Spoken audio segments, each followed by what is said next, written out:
హనుమంతరావు స్వాతంత్ర్యం ముందు, స్వాతంత్ర్యం వచ్చిన తర్వాత పరిణామాలను చూశారన్నారు మీడియా అకాడమీ అధ్యక్షుడు శ్రీనివాస్ రెడ్డి. పలు పత్రికా రంగాల్లో హనుమంతరావు పనిచేశారని తెలిపారు. హనుమంతరావుకు జర్నలిస్ట్ వృత్తితో ఎంతో అనుబంధం ఉందన్నారు.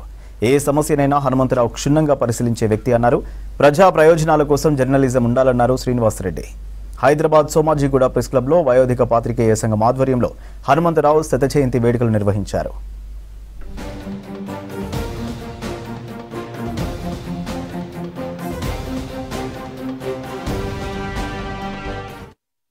గారి పాత్రికేయ జీవితం స్వర్ణయుగమే, నిజంగా స్వర్ణయుగమే. ఎందుకంటే జాతీయోద్యమం నుంచి వచ్చినటువంటి పెద్దలు ఆనాడు జర్నలిజాన్ని ముందుకు తీసుకుపోవటానికి కంకణం కట్టుకున్న యోధులు. విహెచ్ గారు స్వాతంత్రం ముందు చూశారు, స్వాతంత్రం తర్వాత మొదటి తరంగా ఉన్నారు. కాబట్టి ఈ దేశంలో జర్నలిజానికి అది స్వర్ణయుగమే.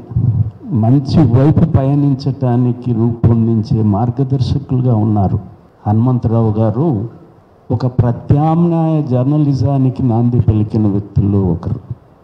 ఆనాడున్నటువంటి పరిస్థితుల్లో సమాజాన్ని ఇంకా ముందుకు తీసుకుపోయేటటువంటి మార్గంలో ప్రత్యామ్నాయ మార్గానికి, కమ్యూనిస్టు జర్నలిజానికి నాంది పలికిన ముఖ్యుల్లో విహెచ్ గారు ఉన్నారు. Journalism for whom, journalism for what? Journalism public good కావాలా, ప్రజా ప్రయోజనాలకు కావాలా. ప్రజా ప్రయోజనాలకు ఉద్దేశించిందే జర్నలిజం తప్ప మరొకటి కాదు. హైదరాబాద్కు అంతకుముందు, విశాఖపట్నానికన్నా ముందు విశాలాంధ్ర హనుమంతరావు గారు, విశాలాంధ్ర హనుమంతరావు గారు యుఎన్ఐ హనుమంతరావు గారుగా మారారు. హైదరాబాద్ వచ్చిన తర్వాత డిఎన్ఎఫ్ హనుమంతరావుగా పరివర్తన. వారి జీవితం అంతా ప్రయోగాలే.